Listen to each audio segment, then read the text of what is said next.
সেটা হচ্ছে যে আল্লাহ সুবহানাহু ওয়া তাআলা কর্তৃক বান্দার উপর অর্পিত প্রথম দায়িত্ব। একটু জোরে বলেন না সুবহানাল্লাহ। আল্লাহ বান্দাকে ঈমানের পরপরই যে ডিরেকশনটুকু দিলেন, আজকে আমরা সেই ব্যাপারটা নিয়ে কথা বলবো ইনশাআল্লাহ। জোরে বলি ইনশাআল্লাহ। আল্লাহ বলছেন, হে বান্দা, সে জিনিসটা কি জিনিস শোনো। সূরা কাহফের 137 নং আয়াত। আমি যদিও একটি আয়াতের রেফারেন্স দিচ্ছি, এর এই নিরিখে কোরআন কারীমে বহু আয়াত আসছে। সুবহানাল্লাহ বলবেন। আমি জান্নাতে যাওয়ার জন্য যে 8টি জান্নাতের বর্ণনা দিয়েছেন কোরআনের যে আয়াত সমূহে, সেই 8টি আয়াতের ম্যাক্সিমাম আয়াতের প্রারম্ভে আল্লাহ সুবহানাহু ওয়া তাআলা বলছেন, বান্দা তুমি এই জান্নাতটি পাওয়ার জন্য দুটি কাজ করবা। নাম্বার 1, ইন্নাল্লাযীনা আমানু, ঈমান আনা। দ্বিতীয়, ওয়া আমিলুস সালিহাত, নেক কাজ করা। সুবহানাল্লাহ। আর জোরে বলেন না সুবহানাল্লাহ। আচ্ছা, আমালে সালিহার কথা আল্লাহ বলেছেন, আমালে সালিহার কথা আল্লাহ বলেছেন। এখন নেক কাজের ভিতরে নামাজের আগে কোনো আমল আছে? নামাজের চেয়ে বড় কি কোনো আমল আছে? নাই। আল্লাহ বলছেন, এগুলো যদি করতে পারো, ইন্নাল্লাযীনা আমানু, ঈমান আনার পরে, ওয়া আমিলুস সালিহাত, নেক কাজ যদি তুমি করতে পারো, তাইলে ওই রাসূলুল্লাহ বলেছেন, তোমরা আল্লাহর কাছে যখন জান্নাত চাইবা, তখন জান্নাতের ভিতরে তোমরা ওই জান্নাতটা তালাশ করো যেটার নাম ফিরদাউস। সুবহানাল্লাহ। নবীজি বলেছেন, যখন তোমরা জান্নাত চাইবা তখন রবের কাছে ফিরদাউস চাও, কারণ জান্নাতের ভিতর সুপ্রিমটার নাম হচ্ছে জান্নাতুল ফিরদাউস। জোরে বলেন সুবহানাল্লাহ। আরে হাদিস আসছে, নবীজি বলছেন, যিনি 7 বার, কথা বলেন কয়বার? 7 বার আল্লাহর কাছে জান্নাত চাইবে, জান্নাত রবের দরবারে ফরিয়াদ করবে, রাব্বি এই বান্দাকে একটু আমি জান্নাতের ভিতর প্রবেশ করাও, যেহেতু তিনি তোমার কাছে 7 বার আমি জান্নাতের তালাশ করেছে। জোরে বলেন না সুবহানাল্লাহ। বাবার আমার, আর হাদিস আসছে 3 বারের কথা। আল্লাহর নবী রাহমাতাল লিল আলামিন ডাক দিয়ে বলছেন, আমার বান্দা শোনো, যে বান্দা 3 বার আল্লাহর কাছে জান্নাত চাইবে, জান্নাত আল্লাহর দরবারে ফরিয়াদ করবেন, রব্বি ও আমার মালিক, ও আরশের মালিক, ও আমি জান্নাতের মালিক, যেই বান্দা তোমার কাছে 3 বার আমি জান্নাতকে চেয়েছে, তুমি ওই বান্দাটার আমার ভিতরে দাখিল করাও। জোরে বলেন সুবহানাল্লাহ। বাবার আমার, এই জন্য আমাদের বুঝতে হবে, রাসূলুল্লাহ বলেছেন, হে আমার উম্মতেরা, তোমরা যখন জান্নাত চাইবা, জান্নাতুল ফিরদাউসটা চাও। আল্লাহর কোরআনের এই আয়াত, সূরা কাহফের 137 আয়াত, আল্লাহ বলছেন, হে বান্দা, ওই জান্নাতুল ফিরদাউসটা পাওয়ার জন্য ইন্নাল্লাযীনা আমানু, তোমাকে ঈমান টানতে হবে, ওয়া আমিলুস সালিহাতের কাজ করতে হবে।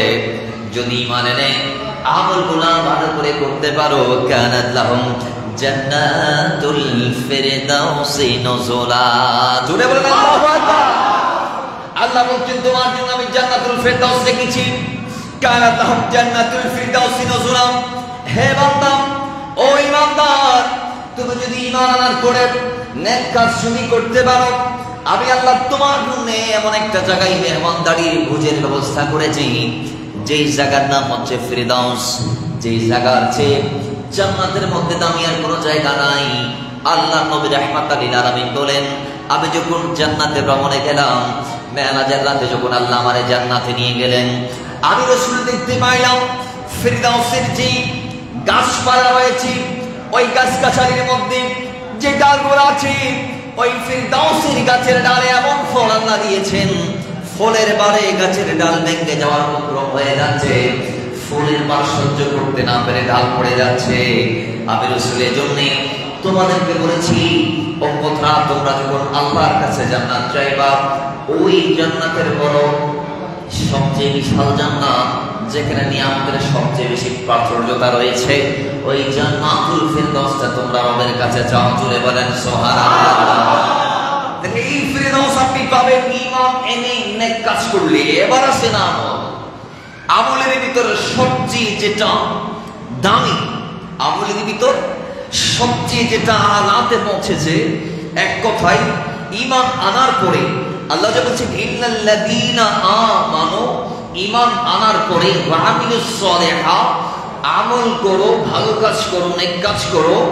এই ঈমানের পরে আমলের ভিতরে এক নম্বরে যেটা আছে সেটার নাম হচ্ছে সালাত। একটু জোরে বলেন না সুবহানাল্লাহ। সালাত একটি আরবি শব্দ। আমরা ফার্সিতে নামাজ বলি। কি বলি? জোরে বলেন না, কি বলি? নামাজ। বাংলা দোয়া, রহমত, ইস্তিগফার, প্রার্থনা, ডাকা, আহ্বান করা, চাওয়া। সুবহানাল্লাহ। বান্দার সাথে রবের সংযোগ স্থাপন, বান্দার সাথে রবের কানেকশন, এটার নাম সালাত। এবার আসো, এটা সর্বজনীন ইবাদত, এটা সর্বজনীন ইবাদত। আমি একটু ব্যাখ্যা আপনাদেরকে দিচ্ছি। দেখেন, আমাদের দিকে তাকান। যাকাত বছরের নবার খরচ, জোরে বলেন কয়বার? বাবার আমার যাকাত একবার। আপনি যদি রমজানের রোজার দিকে তাকান, বছর এক মাস, বাকি 11 মাস রোজা নাই। আছে যদি আপনি রাখেন নফল হবে, কিন্তু ফরজ রোজা এক মাস, যেটার নাম রমজানুল মুবারক। আর একটা জবস জীবনে একবার। ইমাম আজম বলছেন, যারা সামর্থ্যবান তোমাদের উপর আমার আল্লাহ গোটা জিন্দেগিতে নেশার পরিমাণ মালিক হওয়ার পরে একবারের জন্য হজকে ফরজ করেছেন। জোরে বলেন সুবহানাল্লাহ। কিন্তু নামাজ দৈনিক, জোরে বলেন দৈনিক, মহাপত দৈনিক। আসুন, মুফতি আহমদ ইয়ার খান আইনি বলছি যে আল্লাহ নামাজকে কেন সমস্ত আমলের উপর শ্রেষ্ঠত্ব দিলেন। তিনি আসরারুল আহকামের মধ্যে 8 নং পৃষ্ঠায় চমৎকার কিছু কারণ মেনশন করেছেন। সুবহানাল্লাহ। নাম্বার 1, নামাজকে আল্লাহ সমস্ত আমলের উপরে প্রাধান্য দেওয়ার পিছনের কারণ প্রথমটি হচ্ছে যে নামাজ অবস্থায় বান্দা দুনিয়াবি কোনো কাজ করতে পারে না, এবং নামাজ গোটকভাবে, পরিপূর্ণভাবে, পূর্ণাঙ্গভাবে বান্দাকে একেবারে পরিচালিত করে সে নামাজ ছেড়ে বাদ দিয়ে কাজ করা তো দূরের কথা, সে অন্য কোনো দিকে তার মনোনিবেশ করতে পারে না। অর্থাৎ সে রবের সামনে দাঁড়িয়েছে, রবকে নিয়ে ভাববে, রবের তারিফ করবে, রবের জন্য সুজুদ করবে, রবের জন্য রুকু করবে, রবের জন্য কিয়াম করবে, রবের জন্য সে বসবে। সে এক কথায় গোটা নামাজে তার গোটা নামাজটা আল্লাহময় করে সে আদায় করবে। জোরে বলেন সুবহানাল্লাহ।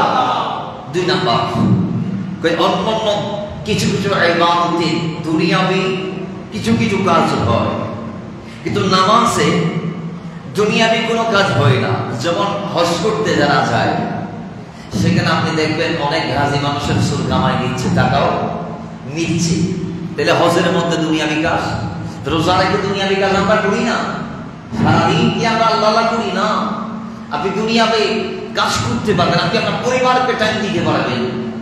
আপনি রোজা রেখেছেন, নেক কাজগুলা করতে পারবেন, রোজা রেখে বাকি আমলগুলো আপনি করতে পারবেন। কিন্তু নামাজ পড়া অবস্থায় আর কোনো আমল করা যায় না। জোরে বলেন যায়? বাবার আমার 3 নম্বর, নামাজ জাহিরি ও বাতিনি উভয় প্রকারের প্রত্যক্ষ দ্বারা আদায় করা হয়।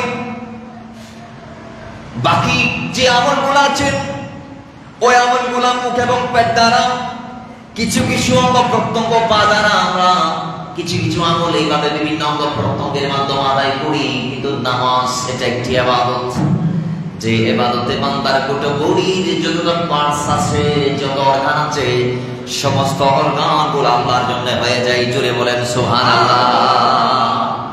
কোন অর্গানকে আপনি ভিন্ন খাতে ব্যবহার করতে পারবেন না নামাজ থেকে।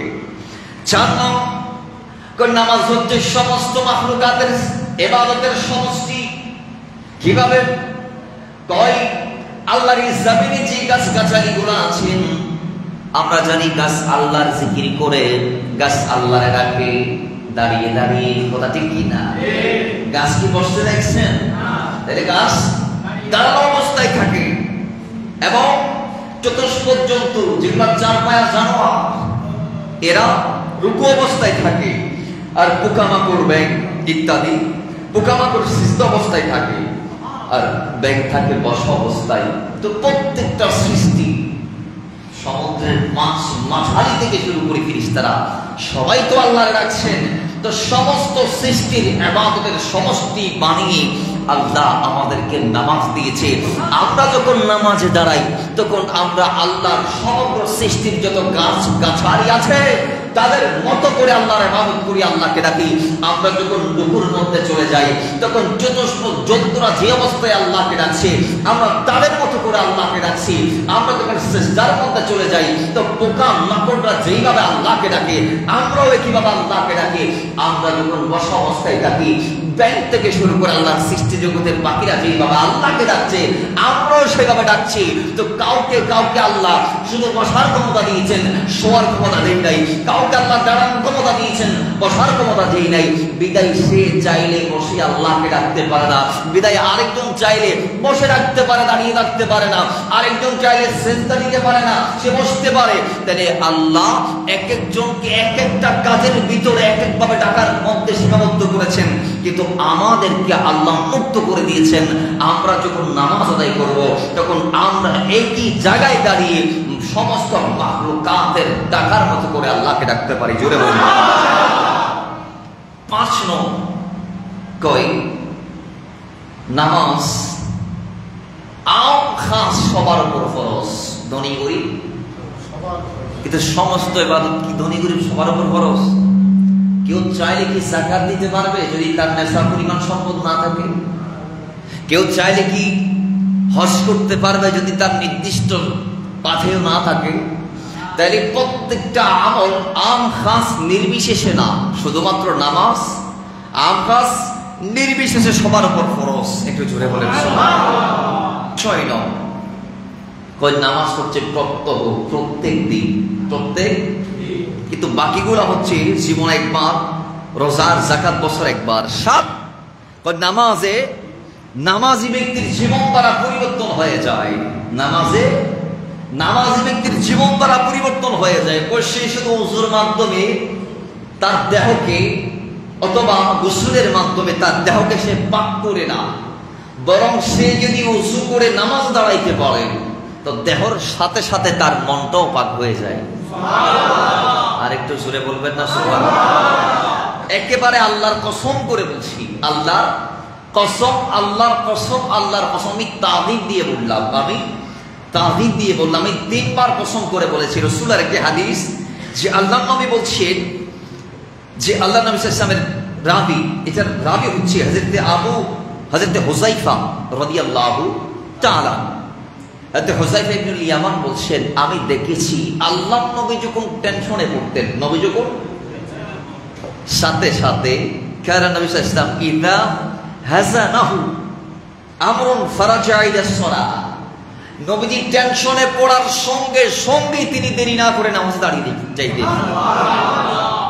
এদিকে টেনশন আসছে, ওদিকে আল্লাহ নবী মুসল্লা বিছিয়ে দিয়েছে। এবার বলেন আপনার রবকে আপনি মন খুলে যা বলান, দুনিয়াতে কেউ আছে আপনার কথা শুনে আপনাকে মূল্যায়ন করবে? আপনি ভাবছেন হয়তো হ্যাঁ আমার কথা রাখতে পারি উনি, কিন্তু এমনও হয়ে যায় আপনজনরা আপনাকে ঠকিয়ে দেয় অনেক সময়। কিন্তু আমার রব ওই আপনজন যার কাছে হাত পাতলে তিনি নৈরাশ করে না, যা চাইবেন তা দিয়ে দিবে। জোরে বলেন না সুবহানাল্লাহ। বাবার আমার এই জন্যে নামাজি ব্যক্তি আল্লাহর জমিনে যখন নামাজ পড়তে দাঁড়াবে তখন তার সবগুলা পরিবর্তন হয়ে যায়। বিদায় মুফতি আহমদ ইয়ার খান নাঈম বলছেন এই 7টি কারণে আল্লাহ সমগ্র ইবাদতের উপরে নামাজকে প্রাধান্য এবং শ্রেষ্ঠত্ব দিয়েছেন। জোরে বলেন সুবহানাল্লাহ। বাবার আমার আল্লাহ কেন দিবেন না? নবীজি বলছেন ও দুনিয়ার মানুষ, তোমরা যে নামাজগুলো আদায় করছো, সমগ্র নবীরা যে নামাজ আদায় করেছে তাদের খন্ড খন্ড নামাজগুলো আল্লাহ তোমাদেরকে দিয়েছেন। আপনি যে ফজর নামাজ আদায় করেন কোত্থেকে আসলো? ওই আল্লাহর এই জমিনে সর্বপ্রথম ফজরের নামাজ আদায় করেছেন আমাদের আপনাদের সকলের আদি মানব, আদি পিতা আদম ও সফিউল্লাহ। জোরে বলেন না সুবহানাল্লাহ। আল্লাহ তাকে দুনিয়াতে পাঠাইলেন, এগুলো লম্বা বাকিয়া। পাঠানোর পর তিনি দেখে অন্ধকার, তিনি ফরিয়াদ করে আল্লাহ অন্ধকার দূর করে আলো দান করো। আল্লাহ ফরিয়াদ কবুল করেছে, আদার উঠিয়ে নিয়েছে, সুবহে কাযিবকে তুলে নিয়েছে, সুবহে সাদিককে পাঠিয়ে দিয়েছে। একটু পরে সূর্যোদয়। বাবার আমার আদম যখন দেখলেন যে আল্লাহ আদার কাটিয়ে দিয়েছে, আলোর দেখা মিলিয়ে দিয়েছে, তখন আদম সফিউল্লাহ দেরি না করে 2টা রাকাত তিনি আদা করলেন। এই সর্বপ্রথম ফজরের নামাজ জমিনে প্রথম আদা করেছিলেন আমাদের আদি পিতা আদম সফিউল্লাহ। জোরে বলেন। এরপর ইব্রাহিম আলাইহিস সালাম সর্বপ্রথম জোহরের নামাজ তিনি আদায় করেছেন। এটা মুফতি আহমদ ইয়ারহা নাইমি বলেছেন যে আল্লাহ যখন আদম সফিউল্লাহকে দুনিয়াতে, আল্লাহ যখন ইব্রাহিম নবীকে দুনিয়াতে নির্দেশ দিলেন যে তুমি তোমার সন্তান ইসমাইলকে কোরবানি দাও, ইসমাইলকে কোরবানি দেওয়ার জন্য নিয়ে গেলেন। অনেক লম্বা বাক্য, আমি সেদিক যাব না। আল্লাহ তাআলা তার পরীক্ষায় তাকে যখন 100 পাইলেন, তখন আল্লাহ তাকে এটার প্রতিদান স্বরূপ জান্নাত থেকে একটি দম্বা পাঠালেন, যেটার নাম ছিল ওয়াজি, যেটা আল্লাহ জান্নাতে ফেরেশতাদের মাধ্যমে 40 বছর লালন পালন করিয়েছে। তো সেই দম্বা এসে যখন হযরত ইব্রাহিমের ছুরির নিচে পড়ে গেল, তিনি যখন তাকে জমে করলেন আর নিজের পুত্রকে যখন আল্লাহ বাঁচিয়ে নিল তার ছুরির থেকে, তখন তিনি এটার প্রতিদান স্বরূপ, শুকর আদা স্বরূপ 4টি রাকাত আদা করেছিলেন। সুবহানাল্লাহ। সেই তার আদাকৃত 4 রাকাতেই আমাদের যোহরের নামাজ। সুবহানাল্লাহ বলবেন না? 3 নম্বরে হযরত নবী উযাইর আলাইহিস সালাম, আল্লাহ তাকে 100 বছর হায়াত দিয়েছেন, আমরা জানি। কয়শো বছর? মৃত অবস্থায় দাও। কি অবস্থায়?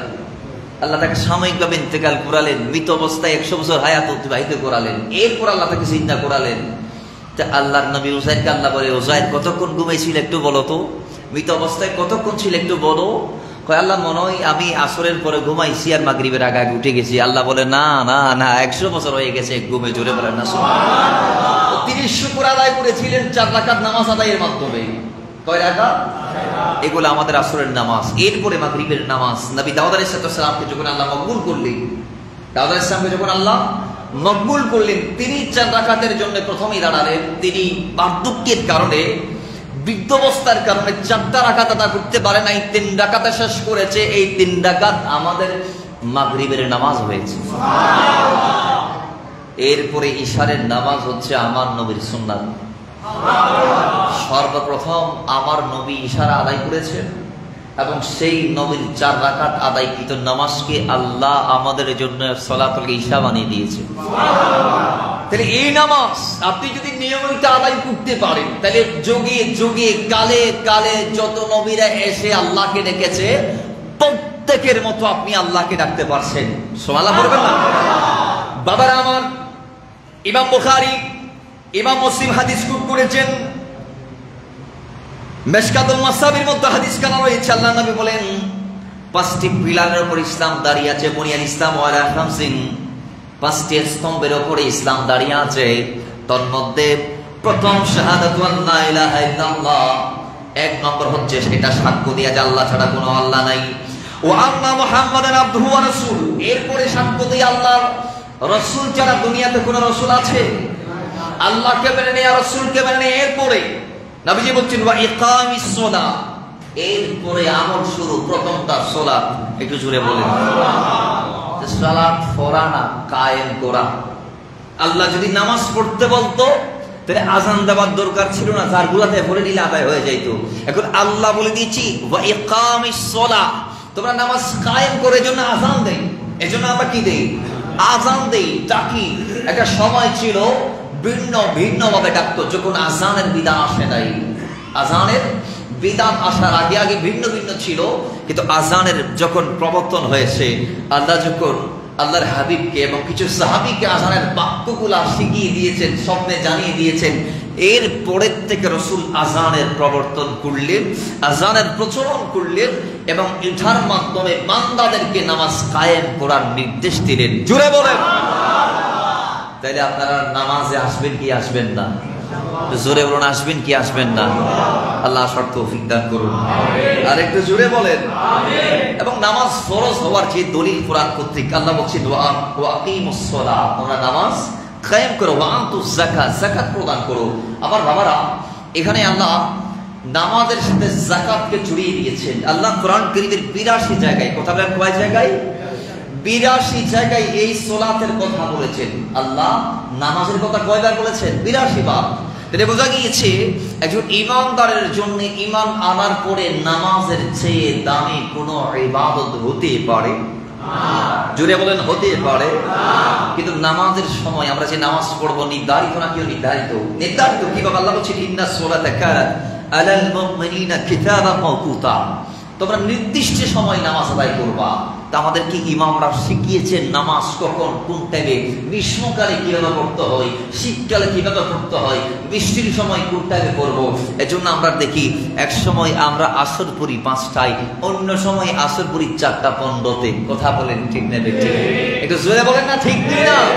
এজন্য এগুলো আমাদের বুঝতে হবে। এশারের টাইম আমরা চেঞ্জ করি কি করি না? মাগরিব আমরা চেঞ্জ করি। আল্লাহ পাক এগুলা বোঝার বান্দাদের তৌফিক দান করুন, আমিন বলুন। আল্লাহর হাবিব বলছেন, আরেক হাদিস আসছে, যুআবুদু রাব্বাকুম, তোমরা তোমাদের রবের শুকর আদা করো ইবাদতের মাধ্যমে, ওয়াসাল্লু খামসাকুম, এবং নামাজ আদায় করো 5 ওয়াক্ত। তাহলে 5 ওয়াক্ত নামাজের কথা আমরা হাদিসে পেয়েছি। কয় ওয়াক্তের কথা? 5 ওয়াক্তের কথা। আরেক হাদিসে আসছে, ইন্নাল্লাহা ফারাদা আলা ইবাদিহিল মুমিনিনা ফি কুল্লি ইয়াউমিন ওয়া লাইলাতিন 5 সালাওয়াত, আল্লাহ বান্দার উপর রাতে দিনে 5 ওয়াক্ত নামাজ ফরজ করেছেন। জোরে বলেন, আর একটু জোরে বলেন না। বাবারা আমার, এবার আসেন নামাজের গুরুত্ব কি। আল্লাহ নবী সাল্লাল্লাহু আলাইহি ওয়াসাল্লাম বলেছেন, বান্দা যিনি নামাজ আদায় করবে, নামাজ যিনি কায়েম করবে, মান আকামাহা, যে ব্যক্তি নামাজকে কায়েম করতে পারবেন, ফাকাদ আকামাদ দ্বীন, তিনি দ্বীনকে কায়েম করবে। ওয়া মান তারাকাহা, যিনি নামাজকে ছেড়ে দিবে, ফাকাদ হাদামাদ দ্বীন, তিনি দ্বীনকে ধ্বংস করবে।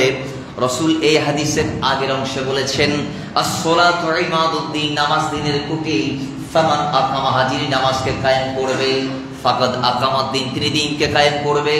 আর ওয়া মান তারাকাহা, যিনি নামাজকে ছেড়ে দিবে, ফাকাদ হাদামাদ দ্বীন, তিনি দ্বীনকে ধ্বংস করবে। ও মুসলমান, হৃদয় থেকে বলুন, আল্লাহর সাথে আপনার কিসের রাগ? আপনি কোন রবকে বাদ দিয়ে মসজিদে আসছেন না?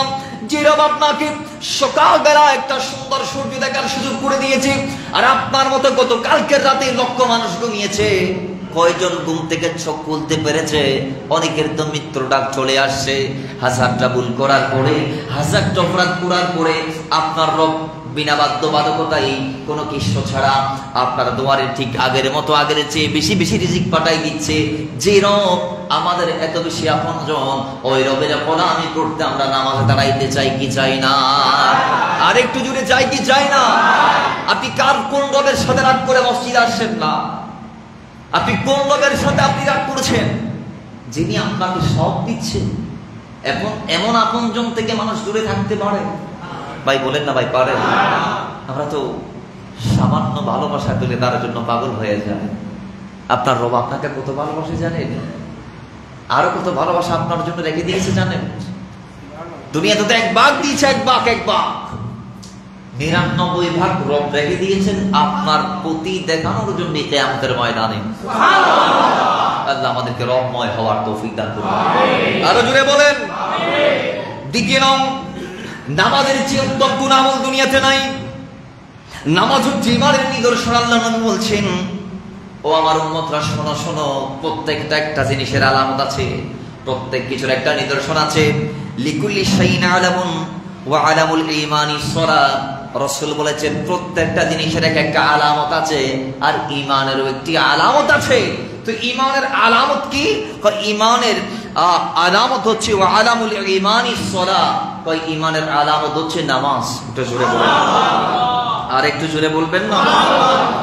নবীজি বলছেন as-সালাতু আলা ওয়াক্তিহা। এটা কত বড় আমল জানো? হযরত আব্দুল্লাহ ইবনে মাসউদ বলছেন যে আমি নবী করিম সাল্লাল্লাহু আলাইহি ওয়াসাল্লামকে জিজ্ঞেস করলাম, ইয়া রাসূলুল্লাহ সাল্লাল্লাহু আলাইহি ওয়াসাল্লাম, আমাকে বলুন আল্লাহর কাছে সবচেয়ে দামি আমল কোনটি? তো নবীজি বলেছেন as-সালাতু লিওয়াক্তিহা, ওয়াক্ত মতো নামাজ আদায় করা। বলেন ওয়াক্ত মতো। এই হাদিসের যদিও দ্বিতীয় তৃতীয়টা এখানে আনে নাই, এরপর আব্দুল্লাহ ইবনে মাসউদ বলছেন, ইয়া রাসূলুল্লাহ এরপর কি? নবীজি বলেন ক্বালা বিরুল ওয়ালিদাইন, এরপর কি ক্বালা জিহাদু ফি সাবিলিল্লাহ। তিনটা আমলের কথা রাসূল বলেছেন, প্রথম নামাজ, দ্বিতীয় বাবার খেদমত, দ্বিতীয় জিহাদ। সুবহানাল্লাহ। আল্লাহ বুঝার তৌফিক দান করুন। আরো জোরে বলেন। আপনি আজকে দুনিয়াতে আপনি আপনাকে লেলিয়ে দিয়েছেন, যেমন চাইতা করছেন। আপনি যদি নামাজ পড়েন, খোদার কসম আমি গ্যারান্টি দিব, আপনার নামাজ যদি নামাজ হয়, আপনি যদি মুসল্লি, সত্যিকারের মুসল্লি হতে পারেন, তাইলে ইন্নাস সালাতা তানহা আনিল ফাহশাই ওয়াল মুনকার, আপনার নামাজই আপনাকে সেভ করবে। আপনার নামাজ আপনাকে কি করবে? নামাজ শুধু আপনাকে আমাকে প্রোটেক্ট করবে না। নবীজি বলছেন এটা করলে কি, বুখারী মুসলিম আসছে হাদিস কানা, যিনি নামাজ আদায় করতে পারবে, as-সালাওয়াতুল খামস ওয়াল জুমআতু ইলাল জুমআ ওয়া রমাদানু ইলা রমাদান মুকাফফারাতুল লিমা বাইনাহুন্না মা ইজতুনিবাতিল কাবায়ের।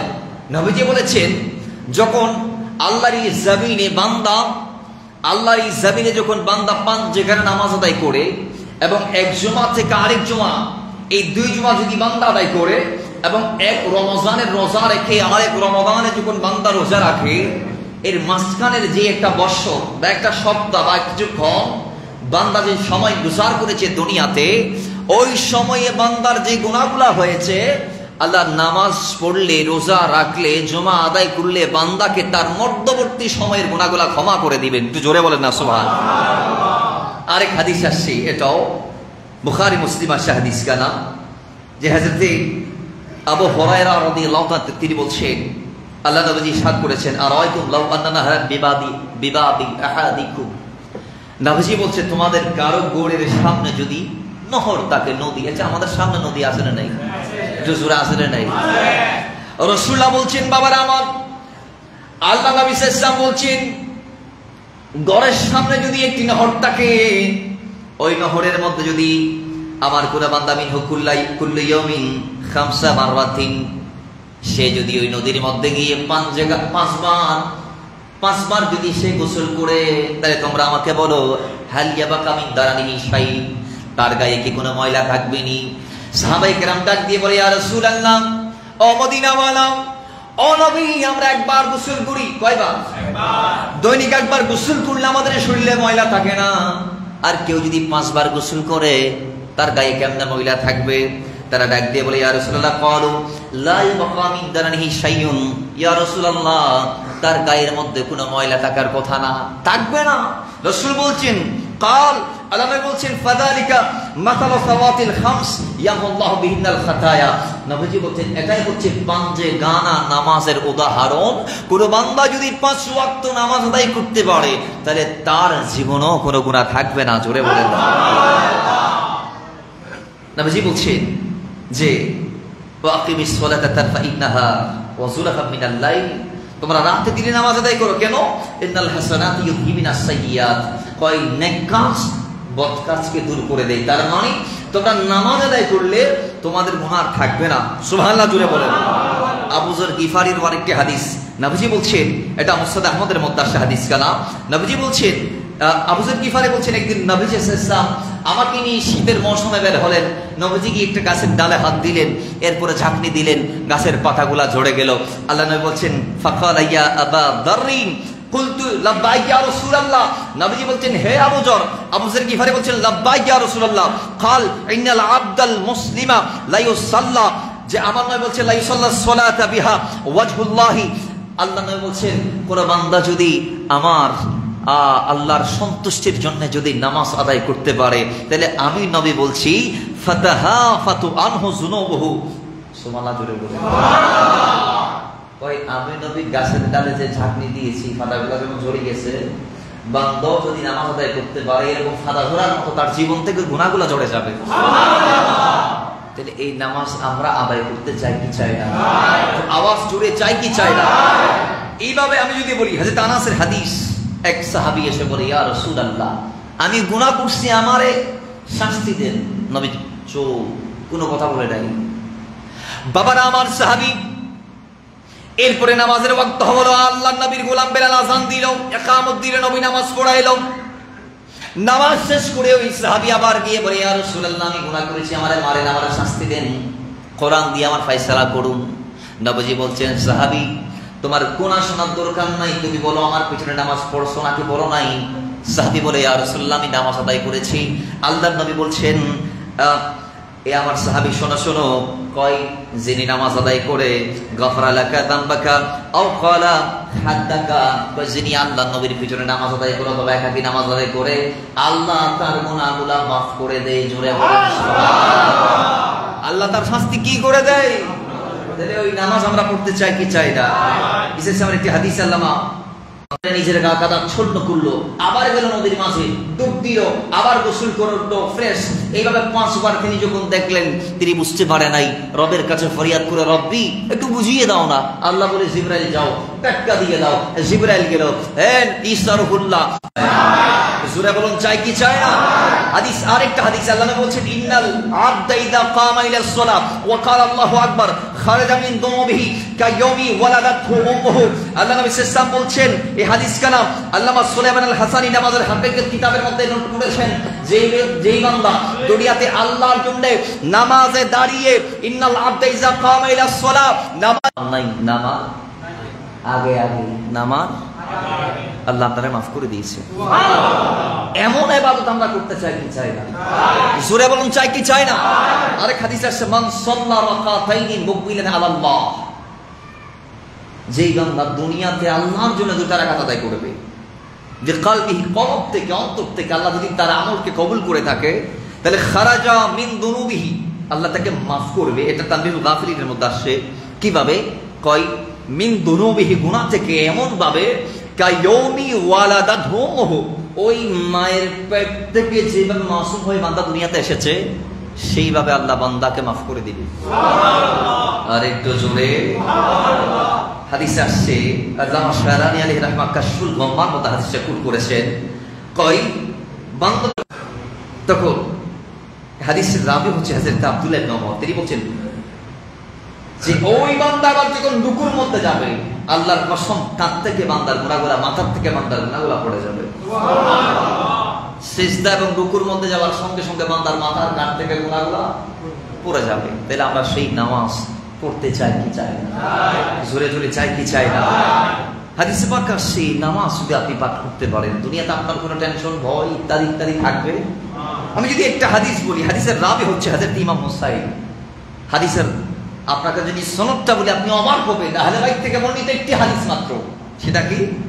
নামাজের ফজিলতের উপর আহলে বাইত থেকে বর্ণিত একটি হাদিস হচ্ছে হযরত ইমাম জাফর সাদিক, তিনি তার পিতা ইমাম বাকের থেকে, ইমাম বাকের যায়নুল আবেদিন থেকে, ইমাম যায়নুল আবেদিন ইমাম হুসাইন থেকে, তিনি তার পিতা আলী থেকে, মাওলা আলী আমার নবী থেকে। সুবহানাল্লাহ।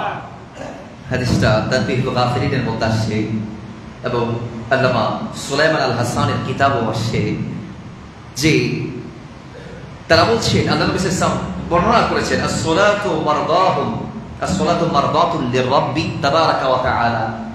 নামাজ হচ্ছে ওই মাধ্যম, যে মাধ্যমে আল্লাহ বান্দার উপর সন্তুষ্ট হয়ে যায়।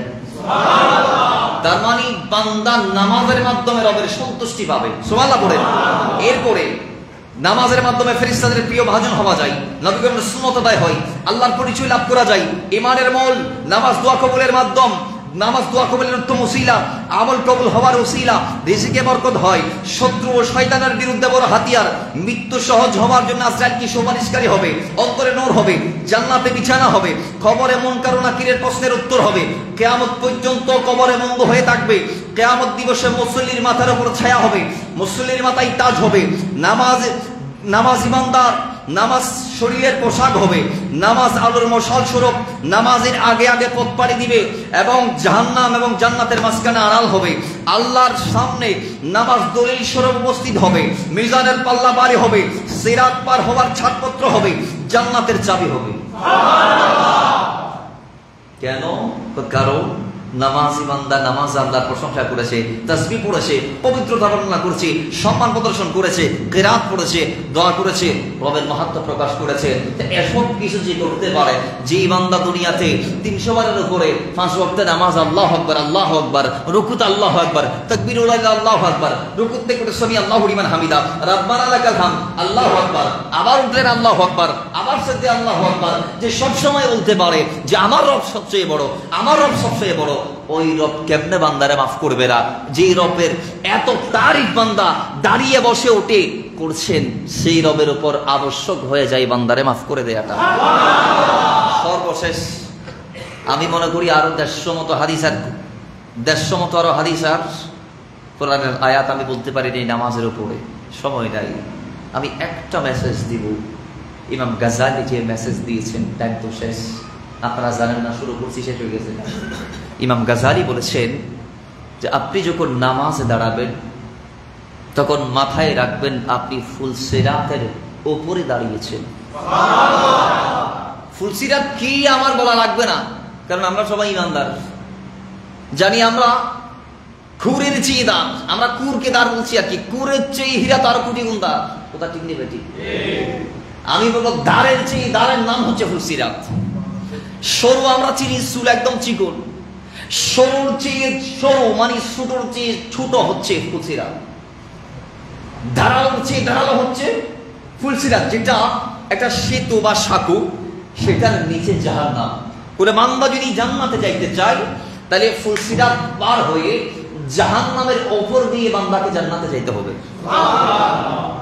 ওই ফুলসিরাত আপনি যদি কোন সরু রাস্তা পার হন, বিলের আইন আছে না নাই, হতাহন আছে না নাই? আচ্ছা আজ আর ফুগু দিয়ে এটা খালফার খালফার খালফারের মধ্যে একসময় গিয়ে দিল্লা বড় গাড়ি বলা আসেনি, নো আসি আইলে আসিন, আইলে আইলে আইলে কি আসিন দি আইলে যদি বাইরে হালে কেউ আড়ে, বর্ষা হালে কেউ যদি আড়ে ফুড়োর উদ্দি, এবার তো ক্যাঙ্করি আড়ন ফুরিব ফরানি না তোর লই একদম শোকে শোক রাখি সোমালা ভরণ, সময় তো নাই। কেমনে বলতাম হাদিস গুলা, আপনি আপনাকে আগে বোঝাইতে হবে নামাজ কি, এটা কি বোঝার জন্য 5টা জমা লাগবে, সুমালা পড়বেন, তারপর আপনি নামাজ আপনাকে বলতে হবে না, তুমি নামাজ পড়তে আইও বা ইয়া না বন্ধ করিব, নিজে নিজে আইবেন দে সুবহানাল্লাহ বলবেন। এখন জিনিস বোঝন করিবা নিয়ে কি তুই অনাদায় করিবেন দে, এখন অনাইছেন অবুঝন নামাজ কি না তার লাই শনিবারে হইল রবিবারে হত না একখানা আল্লাহ আর ধারাবাহিক বাবা আদায় করি উঠতে অভিধান করি আর একখানা পরে করি। তো বাবার আমার ইমাম গাজ্জালি বলছিল ওই মাথায় রাখবেন আপনি নামাজে দাঁড়ান না, ফুলসিরাতের উপরে দাঁড়িয়েছেন, আপনার ডানে জান্নাত, বামে আপনি কোন দিকে যাবেন, আপনার পিছনে মালাকুল মউত আপনাকে তাড়া করছে, আর আপনার সামনে রব আপনাকে ডাকছে আয় জান্নাতে আয়। এবং নামাজ দুনিয়াতে যত নামাজ পড়বেন আজ থেকে, দুনিয়াতে যত দান করবেন আজ থেকে, দুনিয়াতে আজকে যত কদম মারবেন আজকের থেকে মাথায় রাখবেন এটা আমার জীবনের শেষ কদম, এটা আমার জীবনের শেষ উযু, এই নামাজটা আমার জীবনের শেষ নামাজ। হতে পারে 1 মিনিট পর আমার মতো বান্দার অস্তিত্ব দুনিয়াতে আর থাকবে না। আপনার চেয়ে অনেক বড় বড় আল্লাহ বান্দাকে জমিন থেকে নিয়ে গেছে সেকেন্ডে, তারাও ভাবতে পারে না এই ডাক চলে আসবে।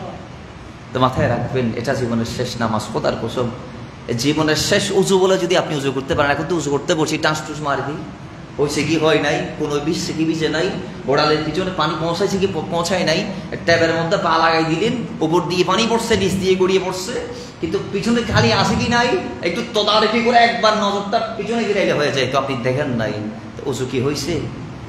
একটা জাররা পরিমাণ যদি আপনার ফাঁকা থাকে উজু কি হয়েছে? উজু নইলে নামাজ হইয়ে নেবা হন না, হন হইয়ে না। এই জন্য উজুটাকে জীবনের শেষ উজু মনে করে পারলে উজুর ফোঁটার সাথে চোখের ফোঁটা গোফালাবেন। নবীজি বলছেন যিনি আমি নবীর মতো উজু করে 2টা রাকাত আদায় করবে, কয় রাকাত? আল্লাহর কসম নবীজি বলেছেন তার সমস্ত গুনাহ আল্লাহ মাফ করে দিবে। ভাই জান্নাত পাওয়ার যে সহজ আর কোনো কিছু নাই, কিন্তু আপনি বুঝেন নাই। আল্লাহ আপনাকে আমাকে সবাইকে নামাজকে আঁকড়ে ধরার তৌফিক দান করুন। নামাজের মাধ্যমে আমরা রবের মকবুল হতে পারবো। আল্লাহ পাক আমাদেরকে প্রত্যেকটা আমল যেগুলো রাসূলুল্লাহ দিয়েছেন মন প্রাণ দিলকে উজাড় করে আদায় করার তৌফিক দান করুন, আমিন। ওয়া আখির দাওয়ানা আনিল হামদুলিল্লাহি রাব্বিল আলামিন। আসসালামু আলাইকুম ওয়া রাহমাতুল্লাহ।